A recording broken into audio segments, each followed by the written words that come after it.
नमस्ते भैया बहनों। आज हम कक्षा पंचम में पाठ 10 जल ऊपर से नीचे की ओर पढ़ेंगे।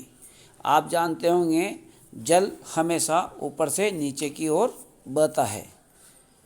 जैसे कि आपने देखा होगा बरसात के दिनों में हमेशा बरसात का पानी सड़क पर ऊंचाई से नीचाई की ओर बहता हुआ नाली में निकल जाता है। बच्चों, आप जानते हैं कि बरसात के समय झरने या नदी में पानी बहता हुआ तालाब में इकट्ठा होता है, अर्थात पानी ऊपर से नीचे की ओर बहता है। बहते पानी एवं तालाब के पानी में पानी का उपयोग हम अपने दैनिक जीवन में करते हैं। सोचिए और बताइए, आपने पानी कहाँ कहाँ बहते हुए देखा? आपने आसपास पानी कहाँ कहाँ बहते हुए देखा और उसका उपयोग होते हुए देखा? ये आपको बताना है। आप देखते होंगे पानी का उपयोग कहाँ कहाँ होता है। पानी का उपयोग खेती के लिए होता है। वहाँ बहता हुआ पानी खेती के लिए उपयोगी होता है। वह नाली या नाली के माध्यम से क्यारी में चला जाता है। इस प्रकार से बहता हुआ पानी नदी, नहर और झरने में पानी बहता हुआ हम देखते हैं। खेतों में पानी देखिए, खेतों में पानी अगर बरसात अच्छी हो जाए तो खेतों में फसल को पानी की कोई समस्या नहीं रहती। और यदि बरसात न हो या कम हो या आवश्यकता अनुसार फसल को अलग से पानी देने की आवश्यकता होती है, इसे हम सिंचाई करना कहते हैं। किसे कहते हैं सिंचाई करना?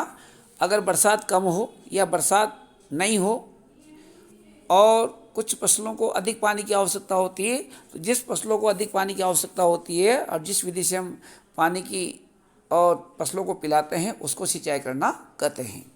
सोचिए और बताइए, खेती के लिए पानी कहाँ कहाँ से आता है?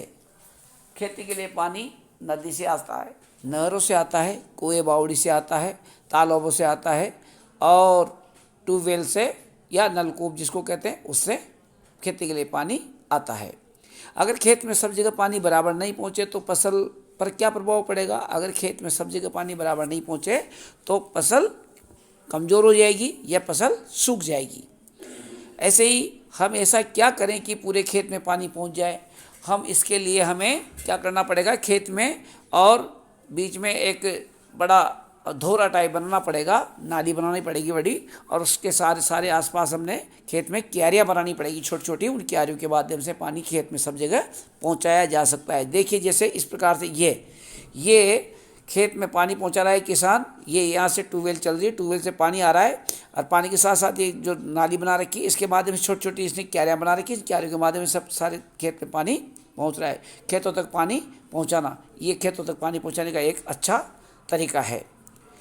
ऐसे ही आप जो है खेतों में पानी पहुंचने के बाद में हम किस प्रकार से और इनको खेतों में सिंचाई का और भी तरीका देखिए। आप खेत में नलकूप या मोटर से पाइपलाइन से सिंचाई होती है। ये नलकूप या पाइपलाइन से सिंचाई हो रही है, नलकूप से पानी निकल रहा है और ये पानी खेतों में जा रहा है।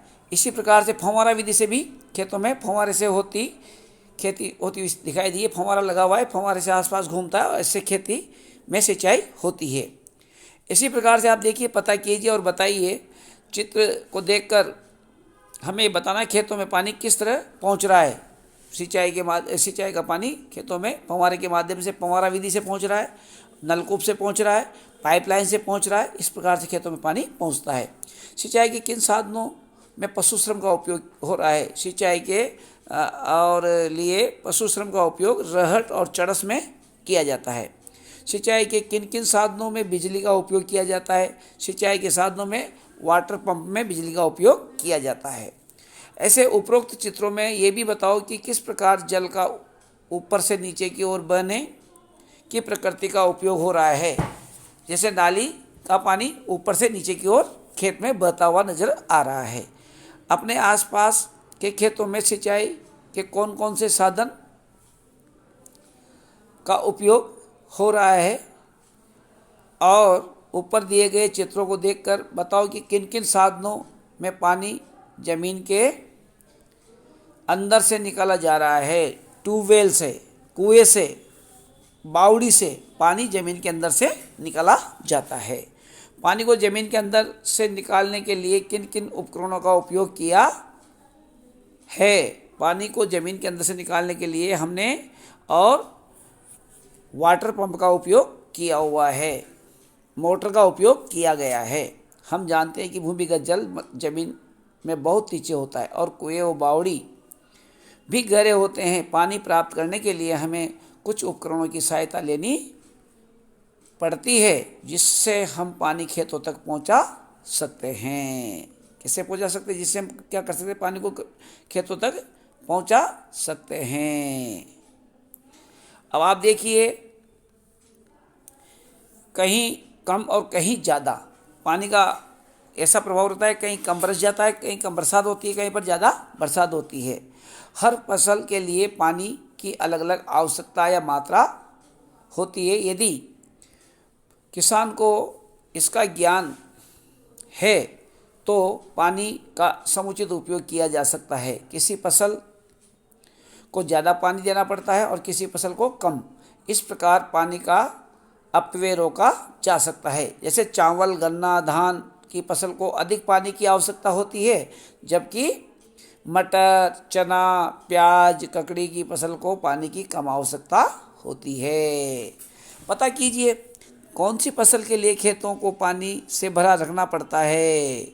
ऐसी कौन सी फसल इसके लिए खेतों को पानी से भरा रखना पड़ता है? चावल की फसल, जिसको धान भी बोलते हैं, गड्ढा भी बोलते हैं, गांव की देसी भाषा में इसको गड्ढा भी बोलते हैं। गड्ढा, धान और चावल एक ही है। इनकी फसल को पानी की बहुत आवश्यकता होती है। कौन सी फसल बहुत कम पानी में भी उगाई जा सकती है? चने की फसल ऐसी है जो बहुत कम पानी में भी या बहुत कम पानी से भी उसका पैदावार निकाली जा सकती है, उसको किया जा सकता है। कैसे चले रहट? अब रहट देखो, कुएं में रहट कैसे चलते हैं। रहट एक पहियानुमा संरचना है। क्या है? पहियानुमा संरचना है, गोल संरचना है, जिसमें छोटे छोटे डिब्बे बने हुए होते हैं जो उथले हुए कुएं या बावड़ी पर लगी हुई होती है।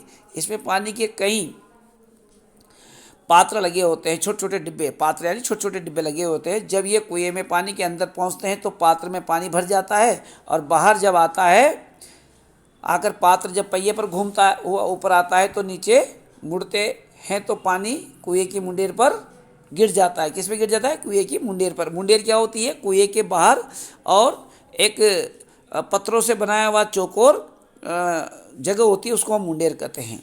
यहाँ से पानी नालियों में होकर खेत में जाता है। इसको चलाने के लिए बैल का उपयोग किया जाता है या इस्तेमाल किया जाता है।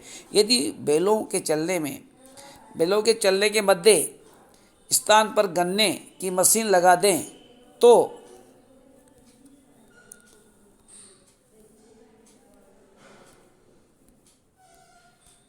क्या होगा? गन्ने का रस तथा घानी लगाने पर तेल निकाला जा सकता है।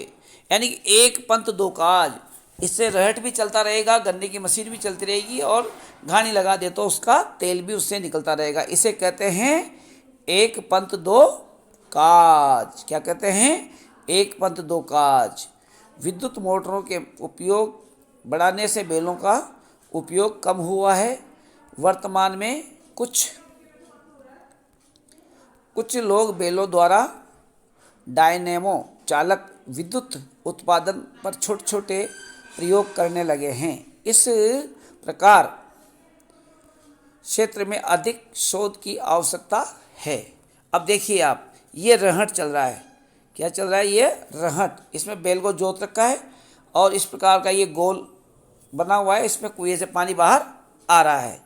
इस प्रकार के चित्र से भी हम और ये सीख सकते हैं।